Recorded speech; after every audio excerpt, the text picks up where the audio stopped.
عید الاضحیٰ اور اس کے فضائل پر مشرق نیوز کی پیشکش۔ ناظرین، آئیے جانتے ہیں کہ عید قربان سے متعلق کیا فرماتے ہیں علماء دین۔ نمازی اللہ کے لیے، روزہ بھی اللہ کے لیے، تو یہ عید قربان جو ہے یہ بھی اللہ کے راستے میں محبت کرنے کا ایک طریقہ ہے، اور اس میں یہ جو لوگوں نے دکھاوے کے لیے جانوروں کو قیمت بتانا شروع کر دی ہے کہ ہم نے اتنے کا دیا ہے، ایسا کچھ نہیں ہے۔ جس وقت ہم قربانی کرنے کے لیے کھڑے ہوتے ہیں تو ہمارے سامنے حضرت ابراہیم اور حضرت اسماعیل کا نقشہ ہوتا ہے کہ ہم ابراہیم کی طرح سے اس جانور کو اسماعیل کی طرح سے اپنی دل کی گہرائیوں سے اللہ کے واسطے قربان کر رہے ہیں تاکہ اس کا تسلی حاصل ہو۔ تو یہ سال میں ایک مرتبہ حج کے لیے جاتے ہیں تو اس میں بھی قربانی ہوتی ہے، اور جو لوگ خانہ کعبہ نہیں جا پاتے ہیں وہ اپنے گھروں پہ یہ سنت کو ادا کرتے ہیں۔ یہی عید قربان کا پیغام ہے کہ اور محبت و اخلاق کے ساتھ اللہ سے اگر محبت کرنا ہے تو اپنے معاشرے کو اچھا بنائیں اور اپنے پڑوسیوں سے، اپنے گھر والوں سے، اپنے ملک والوں سے محبت کریں۔ میں سمجھتا ہوں کہ عید قربان کا پیغام پورے سماج میں لوگوں وہاں بولا دماغ ہوا بولا کی معلوم تقریبا نہیں۔ قرآن مجید میں اللہ تعالیٰ ارشاد فرماتا ہے کہ تم جو ہمارے نام سے قربانی کرتے ہو، نہ تو اس کا گوشت ہم کو پہنچتا ہے، نہ اس کا یہ تم جو خون بہاتے ہو یہ ہم کو منظور ہے، بلکہ ہم یہ چاہتے ہیں کہ تمہارے اندر تقویٰ اور پرہیزگاری پیدا ہو، تمہارے اندر اللہ سے محبت پیدا ہو جس کے لیے تم قربانی دے رہے،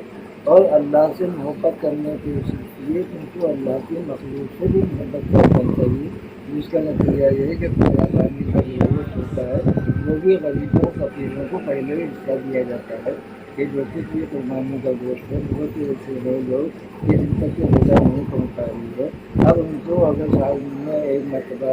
گوشت پہنچ جائے گا ان کی غذا ہوگی تو یہ اللہ کے نام کا قربانی اور محبت کو اشارہ کر رہا ہے۔ جس طرح سے آپ نے دیکھا ہوگا کہ عید الفطر میں کہا گیا ہے کہ تم زکوٰۃ دینے کا مقصد یہ ہے کہ جو معاشرہ ہے اس میں لوگوں کی غربت ختم ہو جائے اور ان کے اندر تنگی دور ہو جائے۔ جو لوگ کھانا نہیں کھا سکتے ہیں، پانی نہیں پی سکتے ہیں اور روزہ رکھیں گے تو جس طرح سے روزہ رکھیں گے، اب یہ زکوٰۃ کا خرچہ اگر ان تک پہنچے گا تو جس طرح سے تم عید منا رہے ہو اس میں زکوٰۃ میں اس طرح سے غریب لوگ بھی اس میں منائیں گے۔ قرآن نے کہا کہ ان تم تحبون اللہ فاتبعونی یحببکم اللہ۔ رسول پاک صلی اللہ علیہ وسلم کے زبان میں کہلایا ہے کہ اگر تم اللہ سے محبت کرنا چاہتے ہو تو تم نبی سے محبت کرو، نبی سے محبت کرنے کے بعد جو ہے تم اللہ کی محبت تک پہنچ سکتے ہو۔ اور نبی کے اندر جو سب سے بڑی بات تھی وہ آپ کا انتہائی اخلاق تھا، محبت تھی کہ جس نے لوگوں کے اندر ایک محبت کا جذبہ پیدا کیا۔ پہلے وہ اپنے ماں باپ سے محبت کرنا سیکھا، انہوں نے اپنے بیوی بچوں سے محبت کرنا سیکھا، اپنے پڑوسیوں سے، یہاں تک کہ نبی کریم صلی اللہ علیہ وسلم کا فرمانا ہے کہ اگر تمہارا پڑوسی بھوکا ہے اور تم نے کھانا کھا لیا ہے تو یہ کھانا تمہارے لیے نقصان دہ ہے، اگر تم کوئی اچھی چیز پکا رہے ہو تو اس میں شوربہ۔ اس طرح سے یہ بقرعید جو ہے وہ بھی اللہ کے نام پر ایک محبت کی قربانی ہے کہ اللہ کے بندے ابراہیم خلیل اللہ نے جب اللہ نے کہا کہ ہم قربانی چاہتے ہیں تو انہوں نے اپنے بیٹے اسماعیل کی قربانی دی، اور اللہ کو یہ قربانی پسند آ گئی۔ جس وقت وہ اپنے بیٹے کے گلے کو چھری چلا رہے تھے تو وہ چھری وہاں رکھنا بند ہو گئی اور اللہ تعالیٰ نے جنت سے ایک بندہ بھیجا، اور وہ بندہ جو ہے اسماعیل علیہ السلام کو جگہ پر قربان ہو گیا۔ تو اس طرح سے اسلام جو ہے وہ محبت کے طریقوں کو آزماتا ہے کہ تم اللہ کی محبت میں کیا کچھ کر سکتے ہو۔ اشہد ان محمد رسول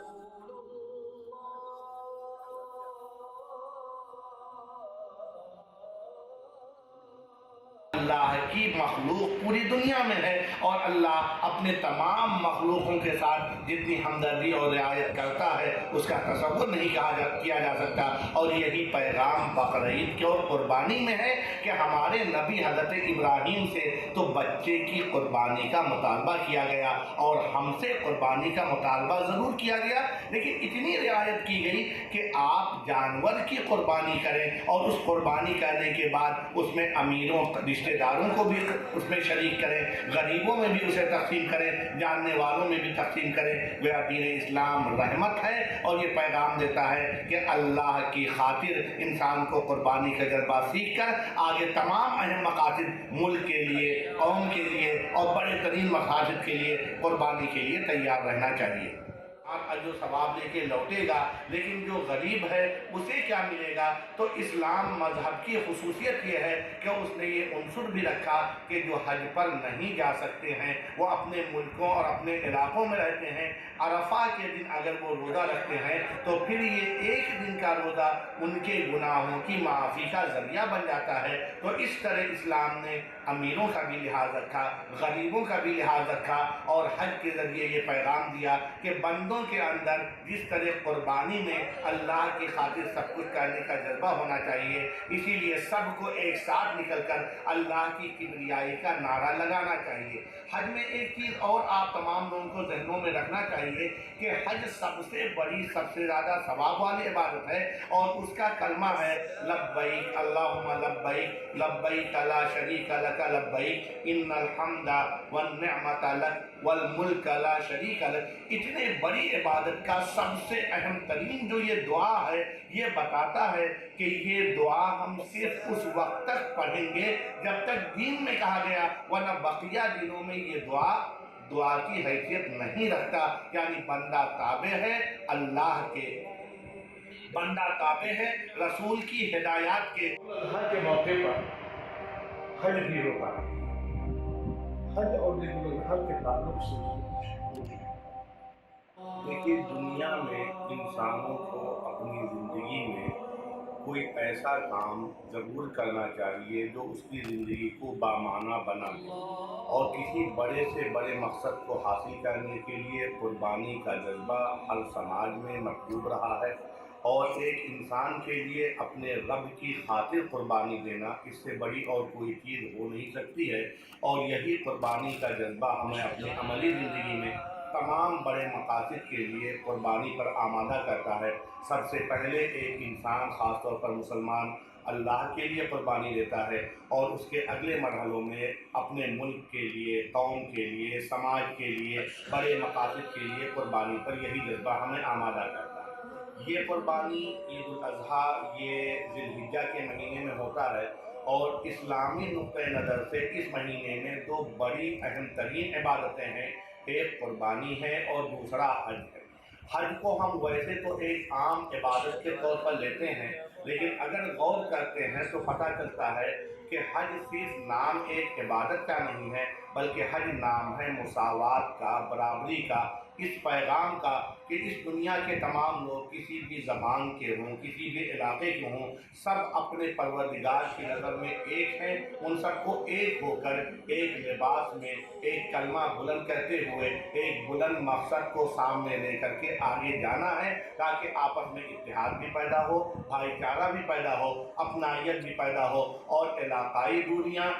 اور اسی طرح سے دوسری تمام دوریاں ان کے درمیان سے دور ہو جائیں۔ حج میں جب ہم جاتے ہیں وہاں پر جہاں بہت ساری چیزیں ہمارے سامنے آتی ہیں، وہاں پر اسلام کا ایک بہت اہم پہلو سامنے آتا ہے، اور وہ یہ ہے وَلِلَّهِ عَلَى النَّاسِ حِجُّ الْبَيْتِ مَنِ اسْتَطَاعَ إِلَيْهِ سَبِيلًا، کہ حج ان لوگوں پر فرض ہے جو وہاں جانے کی استطاعت رکھتے ہیں۔ یعنی اسلام میں بندوں کو کسی چیز کا مکلف کیا جاتا ہے تو یہ ضرور دیکھا جاتا ہے کہ وہ اس کی حیثیت سے زیادہ اس پر بوجھ ڈالنے کا سبب نہ بنے، لہذا اسلام نے یہ کہا جو وہاں جانے کی صلاحیت رکھے وہ حج کرے، اور اس کے اوپر حج فرض ہے۔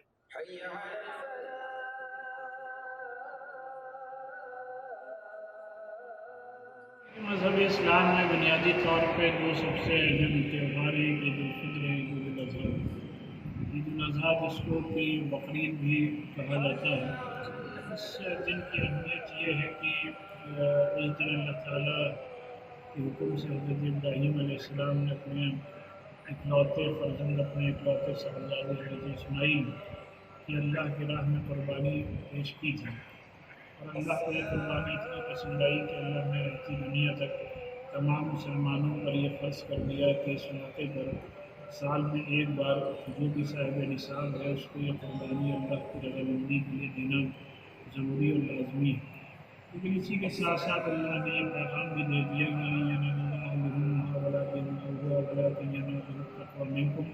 یعنی کہ اللہ کو قربانی کے جانور کا ہرگز گوشت اور خون نہیں پہنچتا، بلکہ اللہ کو تمہارا تقویٰ اور پرہیزگاری پہنچتی ہے۔ اس کا بھی مقصد یہ ہے کہ ہمیں بکرے کی گردن پر چھری چلانے سے پہلے اپنے سب ناجائز اور غیر شرعی اور غیر انسانی خواہشات پر چھری چلانی چاہیے، جس سے کہ ہم ایک صاف ستھرے ماحول میں ایک پاکیزہ زندگی بسر کر سکیں۔ اور جس دور میں جس زمانے میں جس چیز کی قربانی کی ضرورت ہو ہم بڑھ چڑھ کر کے وہ قربانی پیش کریں۔ یہ بنیادی مقصد ہے کہ ہمارے اندر یہ جذبات اور احساسات اس مبارک قربانی کے ذریعے سے پیدا کریں۔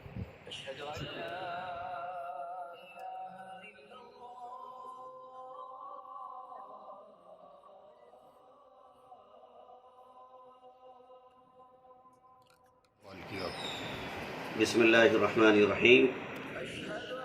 خطب رسول اللہ صلی اللہ علیہ وسلم فی حجۃ الوداع فقال یا ایھا الذین انی لا ارانی وایاکم ان نجتمع فی ھذا المجلس ابدا او کما قال صلی اللہ علیہ وسلم۔ ناظرین محترم، السلام علیکم ورحمۃ اللہ وبرکاتہ۔ پیغمبر اسلام صلی اللہ علیہ وسلم نے حجۃ الوداع کے موقع پر 8 باتیں بیان فرمائی تھی۔ ان میں کی پہلی ایک بات آپ ناظرین کی خدمت میں پیش کرتا ہوں، توجہ سے ملاحظہ فرمائیں۔ رسول محترم صلی اللہ علیہ وسلم فرمایا کہ اعلیٰ مسلمانوں سنو، ان دماءکم و اموالکم و اعراضکم حرام علیکم کحرمت یومکم ھذا فی بلدکم ھذا فی شہرکم ھذا۔ مسلمانوں، تمہاری جانیں، تمہارے مال، تمہاری عزتیں ایک دوسرے پر اسی طرح محترم ہے جس طرح یہ مہینہ محترم ہے، جتنا آج کا دن محترم ہے، اور جتنا کہ یہ مقام محترم ہے کہ تم ایک دوسرے کی جانوں کا احترام کرو گے، ایک دوسرے کے مالوں کا لحاظ رکھو گے، ایک دوسرے کی عزت و آبرو کا پورا لحاظ رکھو گے۔ اور دیکھو، تم سب بہت جلد اپنے پروردگار کے حضور میں حاضر ہوگے۔ فَسَتَلْقَوْنَ رَبَّكُمْ فَيَسْأَلُكُمْ عَنْ أَعْمَالِكُمْ۔ تمہارا پروردگار تمہاری پوری زندگی کے بارے میں تم سے سوال کرے گا۔ لہذا سنو، تم میرے بعد گمراہ نہ بن جانا کہ تم ایک دوسرے کی گردنیں اڑانے لگو، ایک دوسرے کا مال ہڑپ کرنے لگو، ایک دوسرے کو بے آبرو کرنے لگو۔ اسی طرح رسول محترم صلی اللہ علیہ وسلم سے صحابہ اکرام نے سوال کیا کہ وما ھذی الاضاحی یا رسول اللہ، میرے آقا ہمیں بتائیں کہ یہ قربانی کیا ہے۔ آپ صلی اللہ علیہ وسلم فرمایا کہ سنت ابیکم ابراہیم علیہ الصلاۃ والسلام، یہ تمہارے جد اعلیٰ حضرت ابراہیم علیہ الصلاۃ والسلام کی سنت ہے۔ صحابہ نے پوچھا ٹھیک ہے سنت ہے، لیکن ہمیں کیا ملے گا؟ فما لنا فیہا یا رسول اللہ، ہمیں کیا ملے گا؟ تو آپ نے فرمایا کہ بکل شعرۃ حسنہ، آپ نے فرمایا کہ قربانی کے عوض میں ہر بال کے بدلے میں تم کو ایک ایک نیکیاں ملیں گی۔ صحابہ نے پھر پوچھا کہ اللہ کے رسول، اون کے بارے میں کیا خیال ہے کہ جن جانوروں کے جسم پر اون ہوتے ہیں ان اونوں کے اندر بہت سارے گوشے اور شقیں نکل آتی ہیں؟ تو آپ نے فرمایا کہ اون کے ہر ریشے کے عوض میں تم کو اللہ رب العالمین نیکی عطا فرمائے گا۔ ایک اور حدیث مبارکہ میں رسول محترم صلی اللہ علیہ وسلم فرمایا کہ قربانی کے ان 3 دنوں میں اللہ کے نزدیک 5 وقتہ نمازوں کے علاوہ کوئی عبادت اتنی محترم نہیں، اتنی مقبول نہیں جتنی کہ قربانی ہے۔ فرمایا کہ قربانی کے دنوں میں انسان جب قربانی کرتا ہے تو جس طرح جانوروں کے گلے پر اللہ کی رضا کے لیے چھریاں پھیرتا ہے، خون کا قطرہ زمین پر گرنے نہیں پاتا کہ اس سے پہلے ہی اللہ رب العالمین اس کی قربانی کو قبول کر لیتا ہے۔ اس لیے رسول محترم صلی اللہ علیہ وسلم فرمایا کہ فطیبوا بہا نفسا، مسلمانوں خوش دلی کے ساتھ دل کھول کر قربانیاں کرو، اور حضرت ابراہیم علیہ السلام کی سنت کو زیادہ فروغ دو۔ اللہ تعالیٰ نے وعدہ کیا کہ سنت کو قیامت تک امت میں جاری فرمائے گا۔ اور اس کا فائدہ یہ ہے کہ انسان جو قربانی کرتا ہے اللہ کی رضا کے لیے اپنے نام سے یا اپنے عزیز قریب کے نام سے، قیامت کے روز ان جانوروں کی سیگوں کے ساتھ، ان کے کھروں کے ساتھ، ان کے بالوں کے ساتھ حاضر ہوگا، اور یہ قربانیاں انسان کے لیے سواری کے کام آئیں گے۔ رسول محترم صلی اللہ علیہ وسلم فرمایا کہ سمنوا ضحایاکم فإنها علی الصراط مطایاکم۔ مسلمانوں اپنی قربانی کے جانوروں کو تندرست کرو، عیبدار قربانی نہ دو، کمزور جانوروں کی قربانی نہ دو، قیامت کے روز پل صراط پر یہ تمہارے لیے سواری کے کام آئیں گے۔ لہذا قربانی اسلام کی ایک شان ہے، اسلام کی پہچان ہے۔ جو لوگ صاحب نصاب ہیں اللہ رب العالمین نے ان پر قربانی کو واجب قرار دیا ہے۔ لہذا امت کے ان تمام مرد و خواتین کو یہ پیغام دینا چاہتے ہیں کہ صاحب نصاب اپنی طرف سے قربانی ادا کریں، قربانی کرنا واجب ہے، اور اللہ رب العالمین سے یہ امید رکھیں جیسا کہ رسول محترم صلی اللہ علیہ وسلم فرمایا کہ ہر بال کے عوض میں اللہ رب العالمین اسے نیکیاں عطا فرمائے گا۔ عام دنوں میں انسان ایک نہیں 100 قربانیاں کر لے، وہ نیکیاں نہیں مل پائیں گی جو قربانی کے 3 دنوں میں رب العالمین اسے ہر بال کے عوض میں، جیسا جانور ہوگا اس کے بالوں کے اعتبار سے اللہ رب العالمین اسے ہر بال کے عوض میں نیکیاں عطا فرمائے گا۔ میری دعا ہے کہ اللہ تعالیٰ تمام امت مسلمہ کے لیے قربانی کے دن کو خیر کا ذریعہ بنا دے، تمام شرور و فتن سے اللہ تعالیٰ ان کی حفاظت فرمائے، اور قربانی کرنے والے کی قربانی کو قبول فرما کر دنیا اور آخرت میں کامیابی اور کامرانی عطا فرمائے۔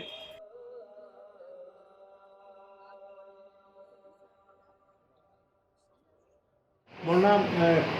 عید الاضحیٰ کا تیوہار جس میں قربانی کی جاتی ہے، تو قربانی سے متعلق کیا فرمایا ہمارے رسول صلی اللہ علیہ وسلم نے، اور قربانی کن ایک چھوٹے جانور پہ کیا آدمی ہو سکتے ہیں اور بڑے جانور پہ کتنے آدمی؟ قربانی کا مطلب کیا ہے؟ قربانی کا مطلب یہ ہے کہ انسان اپنی خواہشات پر قابو پائے، بڑے چاہے بڑا نقصان ہو جائے اس کا، لیکن اللہ کو راضی کرنے کے لیے، اپنے مالک کو راضی کرنے کے لیے اپنے نفس پر قابو پائے۔ وہ چاہتا ہے کہ ہم اس سے فائدہ اٹھائیں، 10 لاکھ ہمیں مل رہے ہیں، لیکن ہمیں 1 لاکھ میں اللہ کی رضا حاصل ہو رہی، تو ہم 10 لاکھ کو قربان کر لیں، 1 لاکھ۔ یہ ہے تقویٰ کا مطلب ہے اللہ کو راضی کرنا، اسی لیے قربانی دی جاتی ہے۔ حضرت ابراہیم علیہ السلام کو جو قربانی کا حکم دیا گیا ہے، اس لیے کہ محبت ہے ان کو اپنے بیٹے سے، اس محبت پر اللہ کی محبت کو ترجیح دیا تھا، اور بیٹے کو ذبح کرنا مقصد نہیں تھا، بلکہ اس محبت کو ذبح کرنا تھا جو خالق و مخلوق کے درمیان پیدا ہو جاتا ہے۔ اسی لیے اللہ نے اس کی ایک رمز رکھا، سمبل ہے، وہ یہ کہ اس کی بجائے اپنے خواہشات کو قربان کرنے کے وہ قربانی کی شکل میں، جانور کی شکل میں پیش کرے۔ تو جانور جو ہے وہ صحت مند ہونا چاہیے، اچھا ہونا چاہیے، اور ایسا ہو کہ اس میں اس کو قربان کرتے ہوئے گویا کہ محسوس کرے کہ ہمارا کچھ قربان ہو رہا ہے، کچھ ہم دے رہے ہیں۔ اس لیے کہ یہ اصل قربانی اسی کہتے ہیں۔ تو جو جتنا جانور صحیح ہوگا، صحت مند ہوگا، اچھا ہوگا، عیب سے پاک ہوگا، اتنی ہی زیادہ اس کو قربان ملے گا۔ تو خون اور گوشت اللہ کے نہیں پہنچتا، بلکہ جو دل کی محبت ہے اللہ سے جو تعلق ہے، اس کی قدر و قیمت ہے اس میں، اسی کا نام قربانی۔ مولانا جانور کے سلسلے میں جو حکم ہے، صراحت کی گئی ہے کہ قربانی چھوٹے جانور پر 1 آدمی کی ہوگی، اور بڑے جانور جو ہوتے ہیں 7 حصے ہوتے ہیں۔ 7 حصے ہوتے ہیں۔ اس کے بارے میں تھوڑی سی روشنی۔ عام طور پر یہ ہے کہ بڑے جانور کی قربانی میں آسانی ہوتی ہے کہ 7 آدمی شامل ہو سکتے ہیں، اور اس کا گوشت جو ہے سب کو تقسیم کیا جاتا ہے۔ چھوٹے جانور میں جو بکرے کی شکل میں ہوتی ہے، اس میں 1 آدمی کا حصہ ہوتا ہے۔ اس طرح اللہ تعالیٰ نے نظام رکھا ہے کہ جو اس کے بندے ہیں ان تک یہ گوشت پہنچ جائے۔ کتنے لوگ ہیں جن کو گوشت نہیں ملتا ہے، چھوٹے نہیں ملتا ہے۔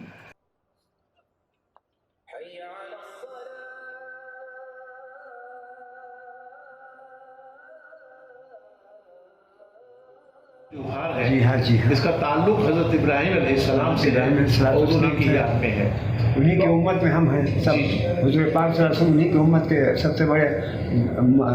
نبی تھے، اور خاتم النبیین ان کو اللہ تعالیٰ نے بنایا ہے۔ جی جی جی انہیں کے اولاد ہیں۔ جی،